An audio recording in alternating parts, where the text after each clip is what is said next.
What's up, guys? What's going on? I'm Paul. This is Pauline Theology's Daily Devotional, and I've been having some problems, some stuff with my computer, so that's why I'm missing a day, and some stuff kind of went wrong with the video, but hopefully I'm back and I'm able to get this stuff done. We are trying out a new method to see if it's gonna come together well enough, but been having some internet issues too. It's been a crazy time. It's been a crazy time. Satan's sure trying to do his job, man, but God is in control, and we know that because we've been reading through John, and we've been seeing that there is nothing that can thwart the plan of Jesus as he seeks to redeem the world. And so, as God has called me to be a servant, then he is going to, if it is his will that people come to know him and grow and trust in him, then he's going to help, because that's his name's sake that we find. We're going to pray in his name. We're going to do these things for his cause, his glory. That's what we're going to see. So enough of that. Even though we're praising God, there's never enough praising the Lord despite our circumstances, man.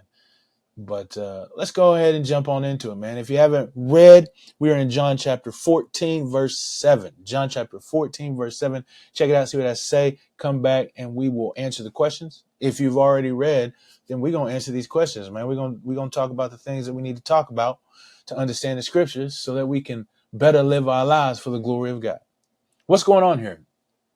Well, we've read that Thomas is like, man, I don't know the way, man. I don't know how to find it, Jesus. When Jesus is talking about how he is going to prepare a place for the people of God, that he is going to set a place where we can be with the Father.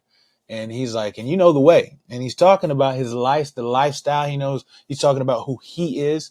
But Thomas, and probably him voicing for the rest of the disciples, is confused. They're like, how do we know the way if we don't even know where we're going? Even though you said we're going to be with the Father, we don't know where the Father technically is. We don't know like his position.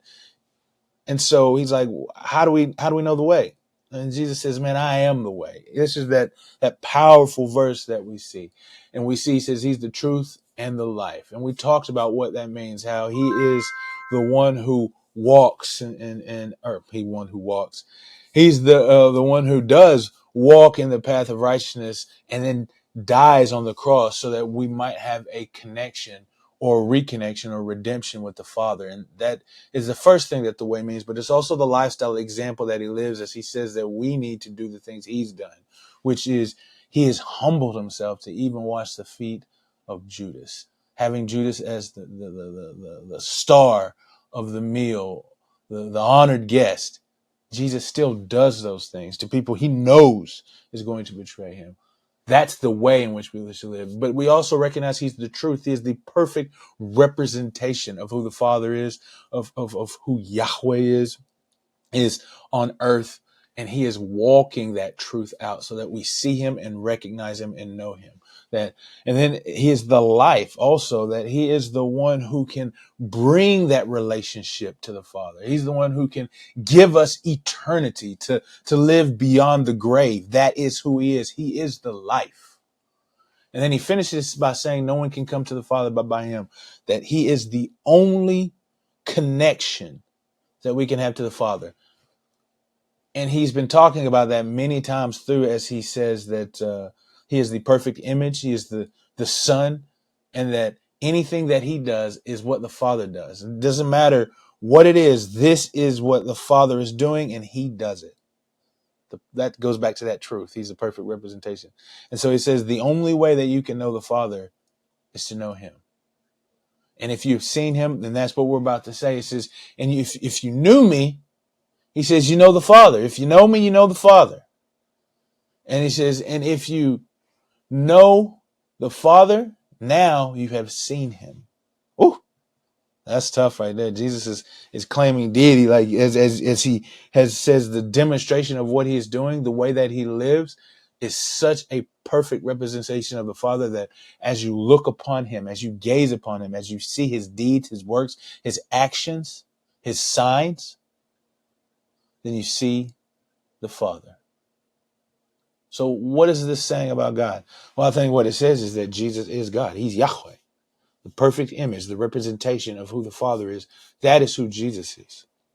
And he's the invisible God made visible. That's what Paul calls him. And we've said that plenty of times because we're continuing to talk about the relationship between the Father and the Son. And that is what it is that Jesus is the perfect image, the visible representation of the invisible Father. And to know Jesus is to know the Father. He says, if you know me, then you know the Father. And now that you know him, then you have seen him. What's this say about man?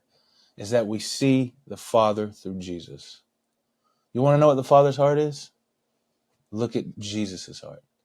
You want to know the power of the Father? Look at the power of the Son. You want to know the love of the Father? Look at the love of the Son. You want to know the sovereignty and control of the Father? Look at the sovereignty and control of the Son. This is the way, and this is the desire that the Father has. Jesus does it perfectly in every way. So you want to know him? Let's look at Jesus. That's the thing. It was trying to figure out how to trust the Father more, how to trust Jesus more. Man, let's look at his actions. Let's see what he's doing. That's why I love reading this book. That's why I love reading John. How do we apply these truths to our lives? Well, the first big question is, do you know Jesus? Do you know Jesus? Are you looking at Jesus? He's here. He has presented himself in such a way, magnified and glorified by the thing that he has done for us. Do you see him? And if you see him, do you know him? Do you know him? Hey, I appreciate you guys for listening, and I will see you in the next episode.